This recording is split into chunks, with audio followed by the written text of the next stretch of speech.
Hey there, everybody. Welcome to the Magnetic Marketing Podcast. In today's episode, we get to listen to Robert Scrobe as he interviews Dan Kennedy, and we talk about a very interesting topic. A lot of us have a specific way we sell, but every once in a while, we need to change the way we sell. We need to change the environment. And in changing the environment, we unlock the ability to be able to sell at a much higher rate and much higher price point. Those key moments are what are called events. And often the best ones are in-person events. Now, a lot of people who have online marketing or have a traditional business don't understand why this in-person event thing is really a big deal. Robert Scrobe and Dan Kennedy are going to get into this in depth. We're not only going to talk about why it's important to have these inside of your business, but also different ways that you can use these events and how you can create an event that people are eager to attend while engineering that perfect balance between the positive experience that you want the customer to have and the sales mission that is the driving force of your event. This is an episode you don't want to miss. So let's listen in. I don't think there's anybody that has had a bigger impact in the field of direct response than Dan Kennedy. The legend of Dan Kennedy should be ignored at your own peril. They're not really lessons, they're kind of laws that you live by. Dan opened my eyes to what small business marketing looks like. Dan teaches strategic direct response that is timeless. His ripple effect touches people who don't even know his name. The world as we know it was changed because Dan Kennedy became obsessed with marketing. Welcome to the Magnetic Marketing Podcast with your host, Dan Kennedy. Even with all of today's technology, the very oldest form of info marketing business is still thriving. Before the internet, before the printing press, before paintings on rock walls, there was the meeting, a gathering of cavemen and women together in a cave with a speaker, maybe a great warrior or hunter or maybe a medicine man, there dispensing advice. Tens of thousands of years later, meetings are alive, are hardwired into your customers' brains, and can be the most lucrative part of your info marketing business. I'm Robert Scrobe, president of the Information Marketing Association and co-author of the official Get Rich Guide to Information Marketing. Today's program is about how to turn events into major opportunities within your info marketing business. My guest today is none other than Dan Kennedy, and he can personally attest to how it was to put on meetings back in the caveman days. We all see Dan as the direct mail guy, and he is the highest paid copywriter on the planet because he's so effective. But if you listen to Dan and his stories, he's been standing in front of a room giving presentations since he was 15 years old, outlining the Amway business opportunity. Throughout his 20s, he was in one of the largest self-improvement businesses in America, giving multi-day seminars, learning the art of filling rooms, and creating stampedes to the product table. During the 80s, he built a seminar business serving the chiropractic and dentistry niches, using seminars around the country. Hired a speaker, trained him to go out on the road 3 weeks a month. So Dan only had to be out there in front of the room 1 week a month himself. Then during the 90s, he was the chief consultant and the highest per head grossing speaker on the Peter Lowe success events. He spoke to his total audience for his speaking career is over 15 million people. He is absolutely the top guy. He's created his own high revenue events, first through Glazer Kennedy Inner Circle, then with Bill Glazer, creating the highest per attendee revenue events in history. The whole time, consulting with sharp and growing info marketing marketers on their own events, such as Rory Fatt of Restaurant Marketing Systems, who regularly used events as preview seminars to create new members, as well as back-end super conference type events engineered to ascend his members into his high-price coaching program. There is no one alive who can generate more money and make customers love him while they buy than Dan Kennedy, and it's an honor to have you on today's program, Dan. Well, thanks a lot. It was a great intro. The meeting, the seminar, the conference. certainly has not died. This is my monthly coaching call day for my private clients, and right before the call with you, I was on the phone with Craig Proctor, probably the top real estate coach in North America, discussing, of course, events and event marketing. So this persists, as you pointed out, from the medicine man in the cave, the medicine show of the turn of the century, to the seminar by the pain relief doctor or the cosmetic surgeon, the implant dentist today, and it persists in every other category as well. Now, with we out on the internet, you've got online video that plays 24 hours a day, 7 days a week, never requires a vacation, webinars that allow you to reach people around the world, and then you got to get somebody to seminar. They got to pack a bag and leave their family, maybe give their business over to the teenager for a few days, have somebody take care of the cat.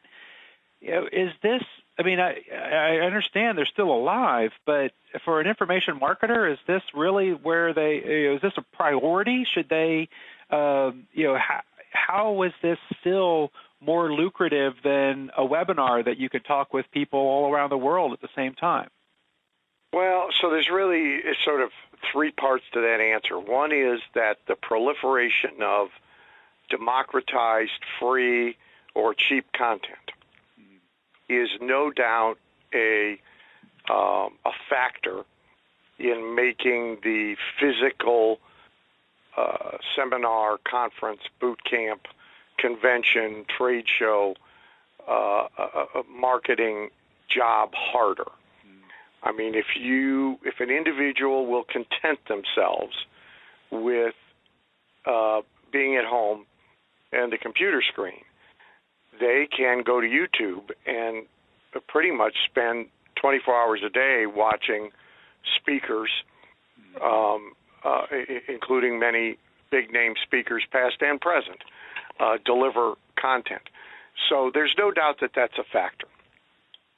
The second part of the answer is that all of those things you named now have a place in just about every info marketer's business, and can be lucrative as sales media, and can be somewhat effective as content, as training.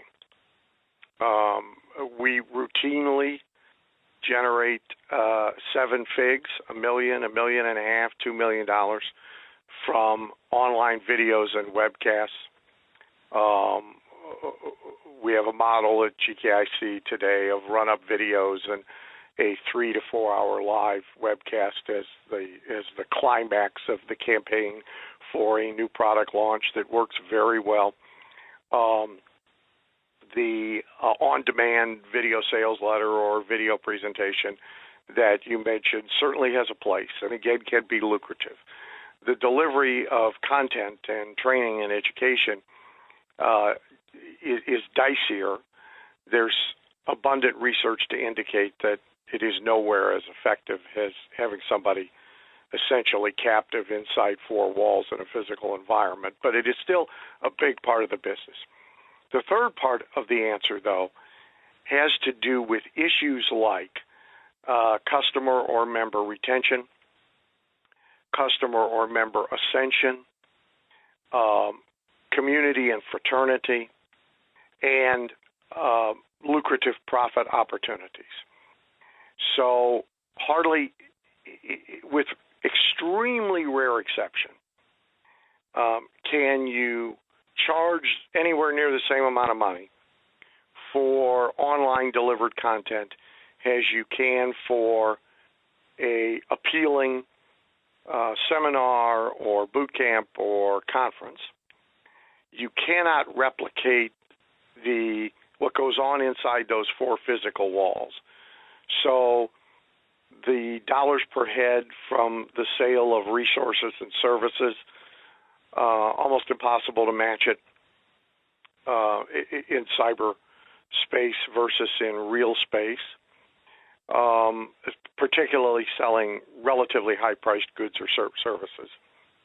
Ascension, in the info marketing world, the movement of people from customer into coaching groups, into mastermind programs, into done-for-them services, level by level by level, much more effective inside four walls than by any other means. And with convention-type events in the GKIC world, the Super Conference and the Info Summit, replicating that and simply doing it online or broadcasting it, all of the math that I just discussed disintegrates greatly. With unique specialty events or boot camp events, for me, my mid-year training, one of which is coming up in June this year, the special location sort of field trip event. I just came back from doing one at Disney for an alumni group that came out of my Advanced Wealth Academy event in the middle of last year. I'm speaking at an event for a client, Chris Cardell. It's very unique. People can see it at KennedyCardell.com, Cardell. We're doing a sovereignty summit in England, and one of the 2 days is at Downton Abbey, actually Highclere Castle, but what you see on TV at Downton Abbey.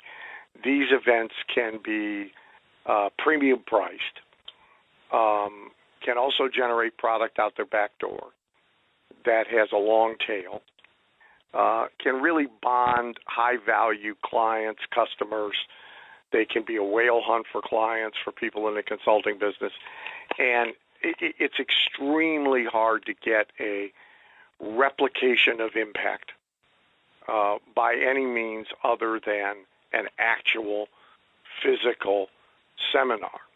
The last thing I'll say, sort of as a side point, is your description of this poor soul who now has to leave his computer and leave his business and leave his home and pack a bag and go to an airport and get on a plane and spend 3 days in a hotel away from home.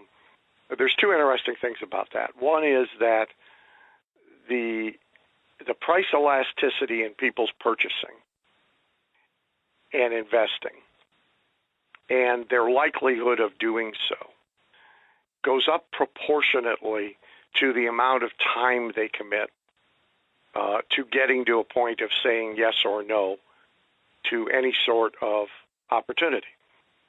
So you actually create willingness to buy and elasticity in price or fee by making somebody do that, simply because their commitment level is much higher. They have been inconvenienced, and so coming home empty-handed is a big disappointment. Secondly, you do them more good because if nothing else, just getting somebody out of their day-to-day environment, putting them in a different dynamic environment that causes them to think in a forward way about how to make themselves or their businesses work better. That in and of itself has monetary benefit to the person being put through that process that, again, can't really be replicated by letting them attempt to do that in their regular environment. Dan, if we can, let's. How are because there's preview seminars, there's kind of super conference back-end events. Can you kind of orientate us a little bit on, what are the different ways that information marketers use events within their business, and what are some of the terminology that we hear as we refer to these things? Okay, so one whole category is customer acquisition events. And that includes the free preview seminar that is very common and dates back decades and decades in the get-rich-in-real-estate environment, but is also used in many other categories. As you pointed out, for a time, Restaurant Marketing Systems had a team out on the road doing them for restaurant owners. Craig Proctor, who I mentioned, from time to time does free preview events, either himself or he has a speaker on the road a number of weeks a year doing them to bring agents into a room and convert them into members and into major event attendees. Software companies do it. Done-for-them services companies do it. In virtually every category, franchises are sold that way. And so there's the on-the-road version of that event. There's also the come-to-me version of the free preview event. In many cases, we have a format we use for franchisors and info marketers who are selling very high-priced programs or area-exclusive programs called the Discovery Day. And so it's marketed nationally. People have to get on a plane to come, or it's marketed regionally, and there's both driving distance and by plane movement to it. Some people do free 3-hour evenings, which was our model in chiropractic dentistry, optometry, and podiatry in the 80s, which you mentioned in the introduction. That model exists. Some people do free days. Some people even do 2-day events for free. So all of these are about acquiring new customers. And in many cases, they get customers you won't get any other way. Because, again, at a with distance media, whether online or offline, the person still doesn't get to touch, taste, feel, query, get a sense of, and feel good about the person or entity they're buying from. They don't get to be in a room and see they're not the only idiot, and so forth. So there's a whole category of customer acquisition events. They used to be an essential, and a company might very well do 50, 100, 200 of these things in a year. Webcasts and video sales letters and so forth have reduced the need to do them, but they really have still not replaced them. And the profitability of them, the importance of them to many businesses is still significant. Then you have what I would call conversion events. In the GKIC world, that's our new member Fast Start boot camps, which exist in some variation in a lot of info businesses. And they are really designed to get the relatively new first-time buyer, the new customer, into and through an experience that cements their commitment and confidence. Again, shows them they are not the only idiots sitting at home in their basement, but that there are other smart people involved in this thing, just like them. And to get them to some level of compliance and implementation of something that's being taught so that they go home and have some big victories. These, again, can be 1 day, they can be 2 day, they can be 3 day, they can be free, they can be paid, typically low fee, not high fee. They can travel on the road. GKIC moves theirs around. They can be held in one place and everybody has to get on a plane. A number of my clients do that.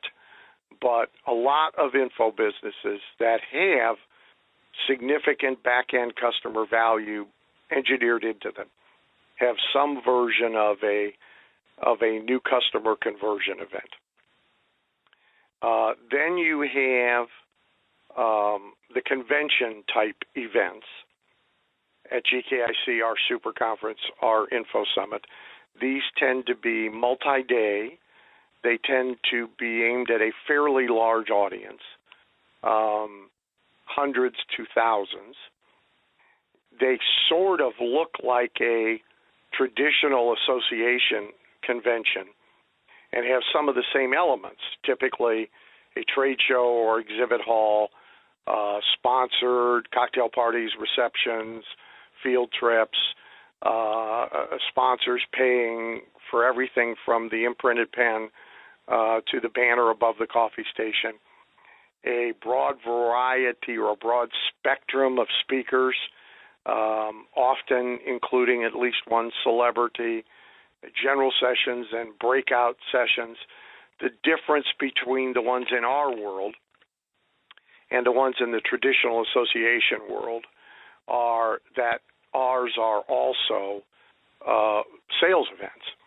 They are giant Tupperware parties. And depending on the info marketer, somewhere between 30% and 75% of all the speakers will be selling resources or services or coaching. Different ones will weight how much is being sold by guest speakers versus how much is being sold by them and their own house products and services. A big part of these events is the community and fraternity that occurs, the networking value to the attendee, the making of many friends within the info marketer's world that he will want to continue to come and see 2 or 3 times a year and reunite with in that environment. Recognition occurs there. So these are the convention type events. Then you have the specialty events that are often one and done or repeated only once every few years. Personally, I've done a lot of those over my 40 years in this business. In the last handful of years, we have a model at GKIC where there is one Dan-only mid-year event that is a 2 or 3 day event or a 2-day event plus a 1-day event back-to-back on 2 different topics. These tend to be more advanced than most of the content at convention-type events. They are single-subject focused. They will often, as occurs with me, bring lifers, longtime members and fans and followers who may not attend the other events. They will bring candidly higher caliber members or customers. Some people also use them heavily as a sales event. I don't, but many people do. So last year, we had the Advanced Wealth Attraction Academy, a 2-day event, and on the back of it, a 1-day event about one-to-many selling.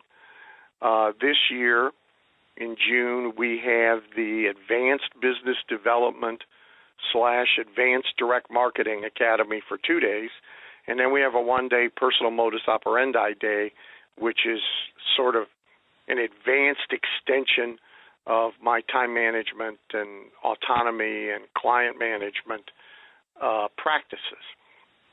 If people want to see the sales information about that, those events are not publicly marketed. They're not even website marketed. We send the information packages only to people who request them, and the only way to request them is by fax, and that number is 602-269-3113. The next category are what I call boutique events, often aimed at 10, 20, 30 people at fairly high price points, usually advanced and in-depth content, often workshop format or hot seats, discussions, Q&A more so than lecture and formal presentation. These are sometimes, but not always, also destination events, meaning that the location is significantly in play. As I said, I just finished a week ago a 2.5-day mastermind meeting, one time only, one and done, for 9 people, 9 primaries. There were 16 people there, who all came out of last year's Dan-only Wealth Academy. We were at Disney, and so it was a combination of discussions and field trips oriented around wealth, affluence, marketing to the affluent, turning ordinary businesses into extraordinary businesses. And it was fairly high-priced, $10,000 to $12,000, depending on who you were and when you registered. Chris Cardell is doing the Sovereignty Summit at Downton Abbey later this year. He and I are the only speakers. It is both formal presentation and a lot of discussion, a relatively small group, limited to 80, and one day on premises at Downton Abbey. So these are boutique events. I've done, 10 to 15 to 20 people for 3 days on influential writing. And if I'm not mistaken, I think that was a $25,000 fee. And you see this in a lot of info marketers' businesses.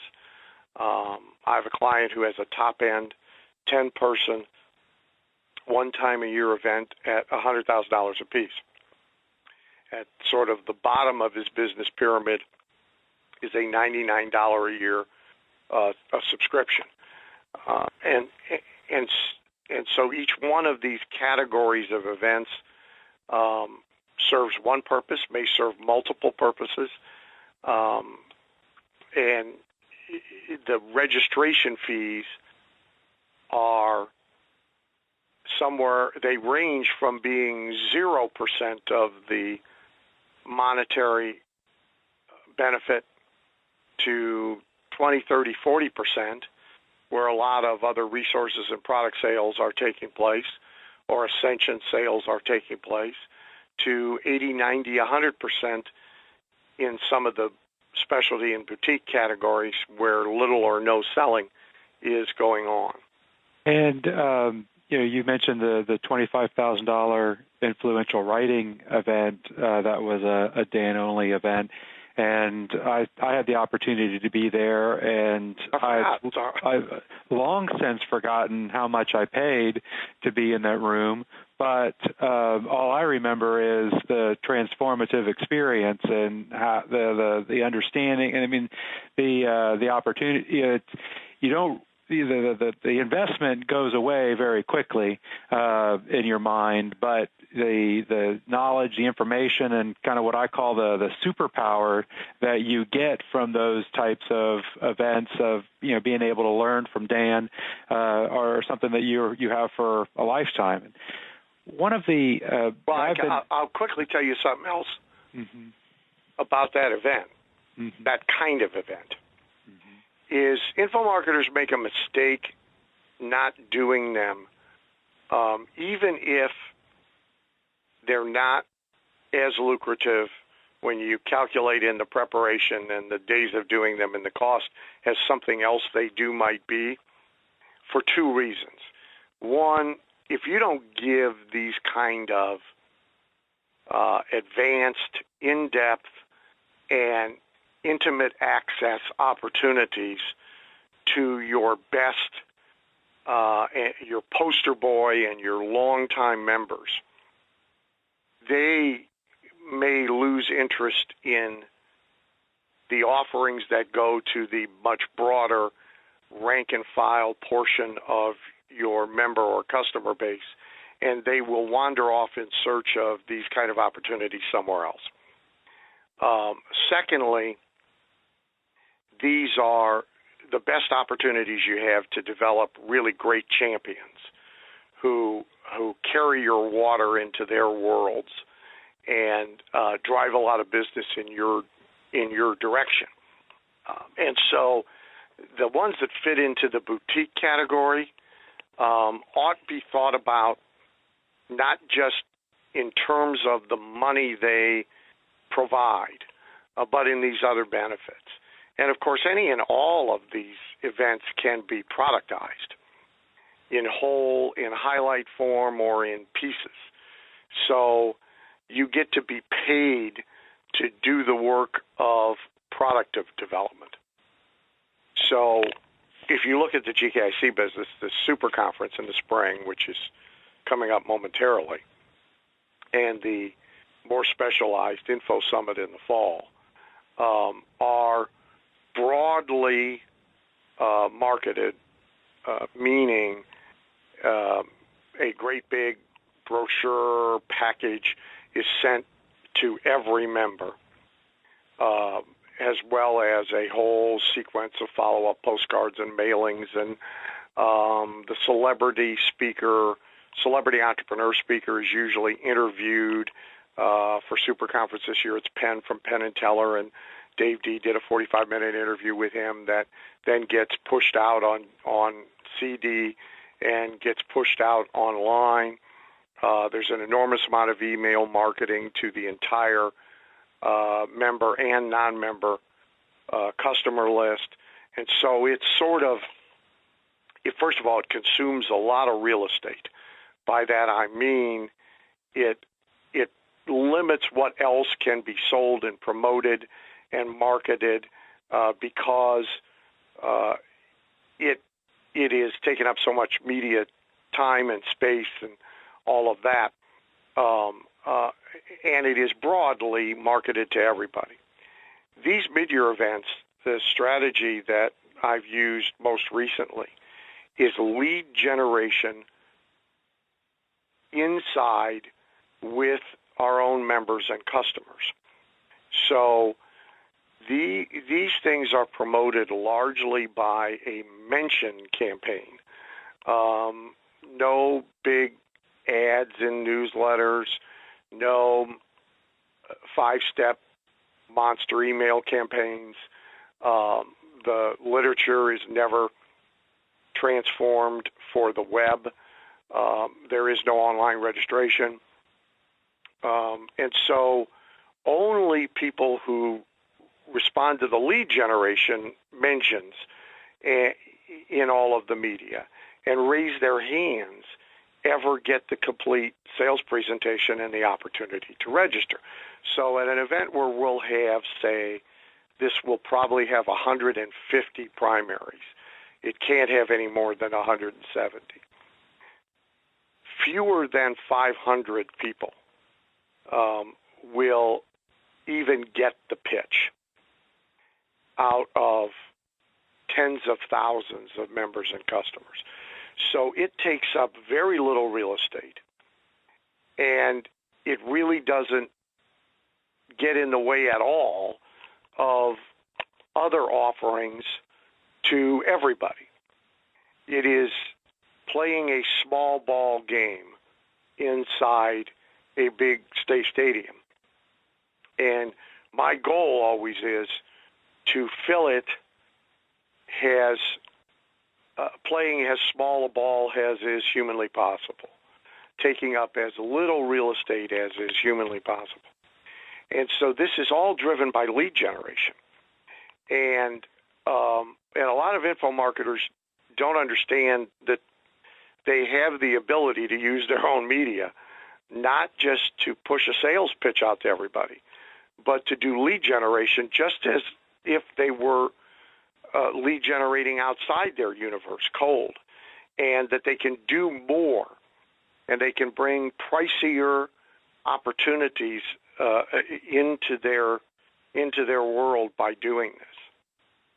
And by talking to the people about the thing that they're already interested, and by doing that, I think it's brilliant. Very few info marketers actually do lead generation within their own customer base, and the numbers. If you're getting 170 primaries out of a list of 500 people that asked for the information, it illustrates how committed they are after going through the process to buy and to be part of the event.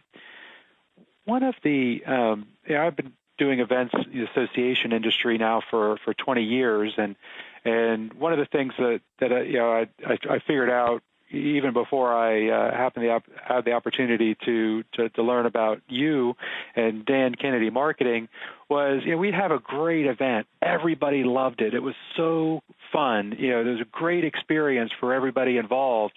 And so, I said, well, great. Well, let's do the exact same thing next year. And as it turned out, coming back a year later with a sales message, we got all the same great stuff that you enjoyed last time, isn't a very compelling message when it comes to events. Dan, I know that you've themed and you've done a lot of work for a lot of your not only your own events through GKIC and your clients. What are some of the keys to creating an event that people eagerly want to come and attend? Well, look, so the first thing is that you never want to be starting from zero and waiting 6 months to now sell those people who were having such a good time and were so enthralled. Is a little bit like you took her out on a great first date and then you waited 6 months for the second date. You're starting over. Mm-hmm. And so, the first time that you want to register people for next year's event is at this year's event. And you want to do it very aggressively because they're in the mood. Mm-hmm. And you can't afford to incentivize or discount because on those who do register, you're wiping out all the marketing expense. So, you have to think that through. To your question, creating a compelling event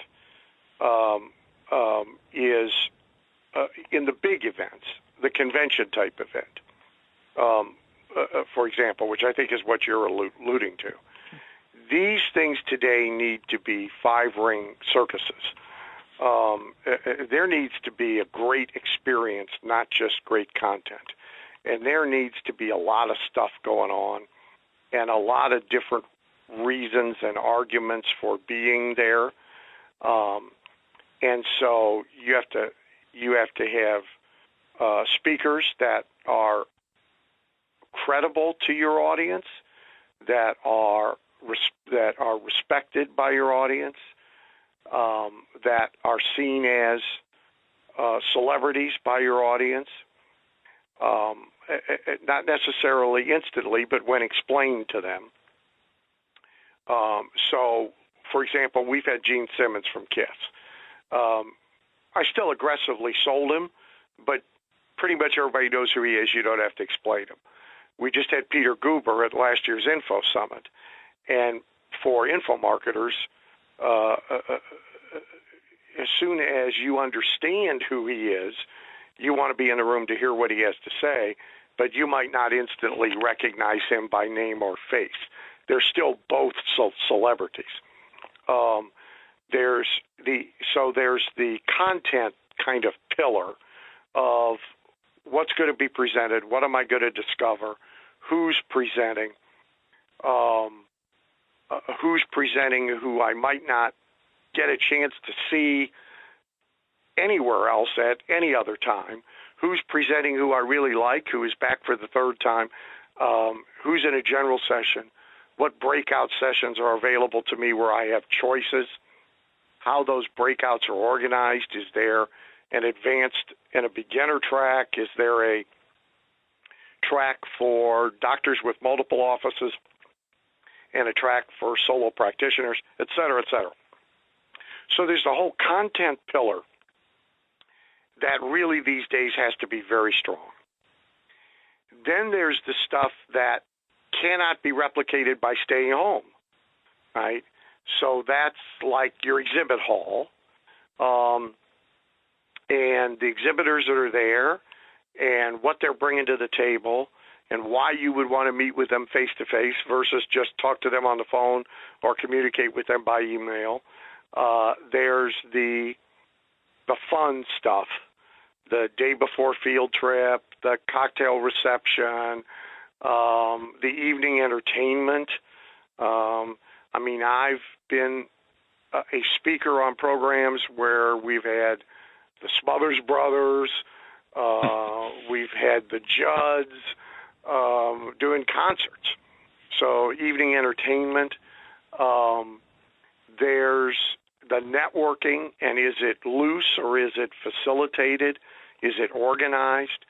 Bill and I, for a number of years, GKIC doesn't do them now, we did half-day experts roundtable sessions where out of our own members mostly, somebody like you would have a table, you would sit at a table to talk with people about forming associations. And somebody who is really good at social media would be at a table, and somebody who is really good at direct mail for retail, maybe like Steve Adams with his pet stores, would be at a table. And there might be 50 of these.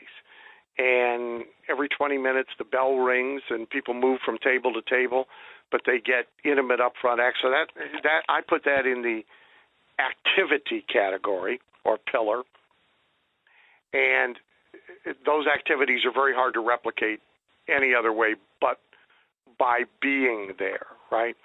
And I did many of those tables. I remember very well. Yeah. So you want a lot of, activities. Mm-hmm. And facilitated networking one way or another is better than just making the argument that you're going to do great networking. Mm-hmm. There's the perk pillar. If you have member levels of what does a higher level member get to do that the lower level member does not. So, and sometimes there's destination. Does the location matter? In these reoccurring events, which was part of your question. So my approach is pretty much consistent with everybody I work with. We will institutionalize a annually or more frequently reoccurring event. Again, to use GKIC as an example, there is a super conference every spring, and there has been for, 20 years. There's an info summit every fall, and there has been for maybe 15 years. And its purpose and its overarching name and its architecture really don't change. But then under that, we change the theme every single time. And the theme may be driven by the celebrity speaker. In this year's super conference, for example, deciding to use Penn from Penn and Teller then drove the magic and escape themes of the entire event. It may be driven by the place. One of the two times that we did Dallas, we let Dallas drive the theme, and the whole thing was cowboys and Indians and the Wild West and all that. But one way or another, it gets themed, and some of the activities are themed. The copy is that markets it is themed, and so forth. I think it's very hard these days, unless you have an enormous membership. I mean, hundreds of thousands of people. I think it's very hard to just essentially have the same event every year or twice a year.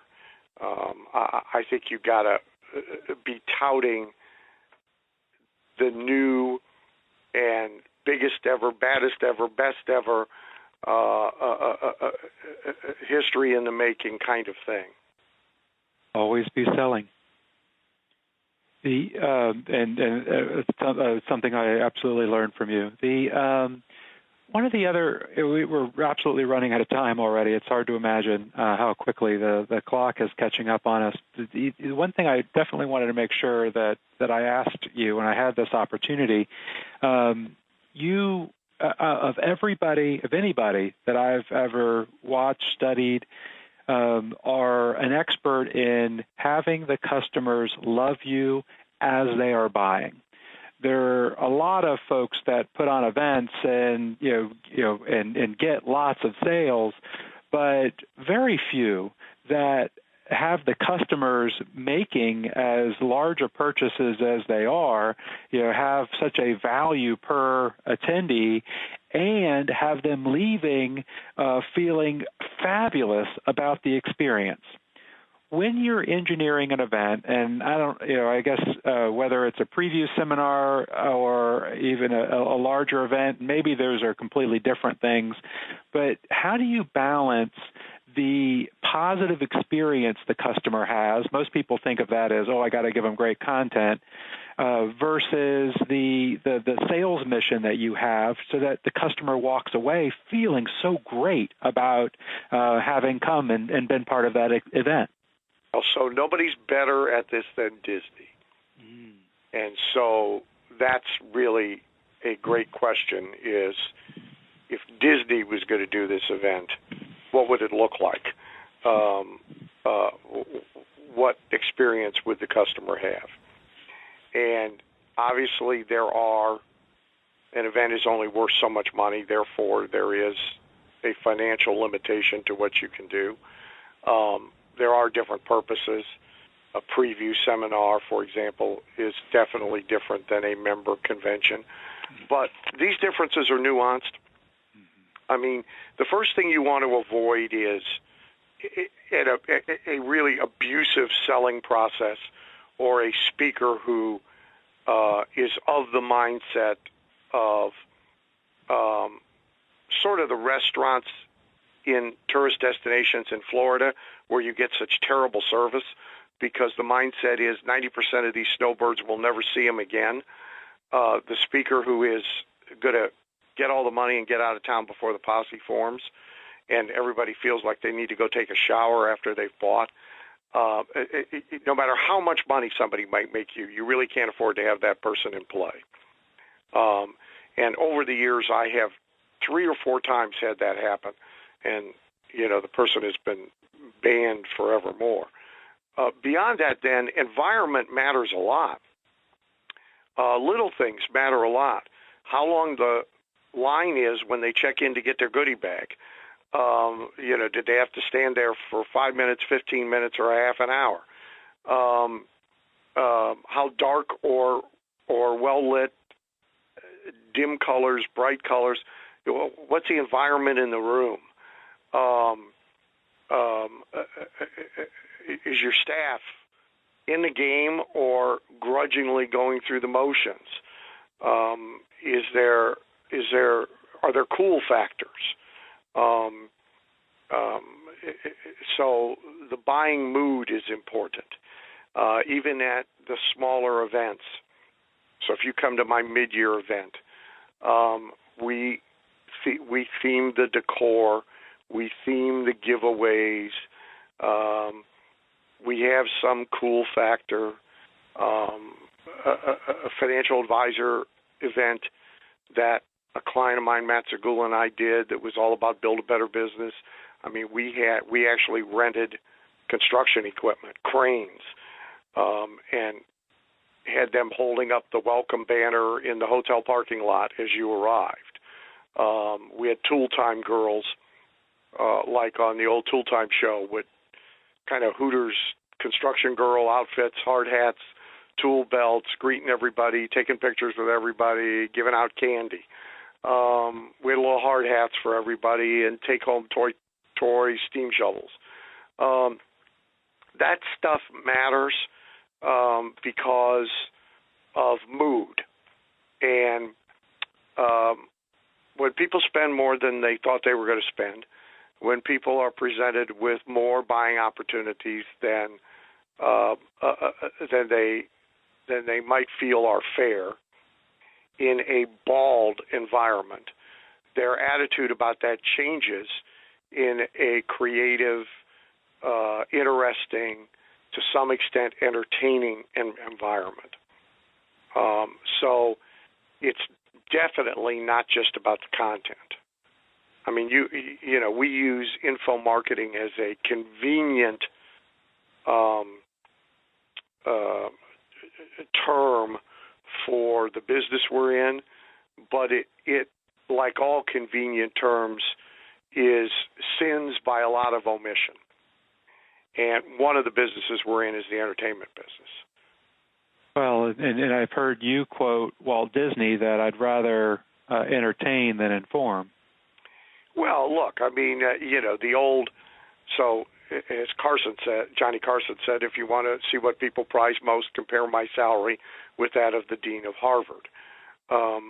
There's the spoonful of sugar makes the medicine goes down, Mary Poppins analogy. I mean, people, you know, the number one marketing sin and also the number one deliverable sin is being boring. Less than 1% of the people have a high tolerance for just information or content, however it is delivered. And for most of us, that 1% is not enough to make our livings from. So we have to deliver a overall better experience to people. Dan, it was an honor, and what a powerful program. This is something that folks are going to listen to over and over again. Thank you so much. Thank you, sir.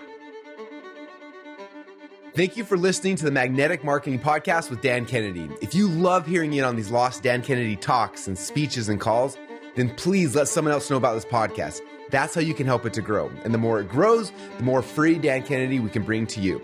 Also, Dan would love to give you the most incredible free gift ever, designed to help you make maximum money in minimum time. Now, this free gift comes with almost $20,000 in pure money-making information for free just for saying maybe. You can get this gift from Dan right now at nobsletter.com. Not only will you get the $20,000 gift, you're also going to get a subscription to 2 marketing newsletters that will be hand-delivered by the mailman to your mailbox each and every month. One from Dan Kennedy and one from me, Russell Brunson. To get this gift and your subscription, go to nobsletter.com right now.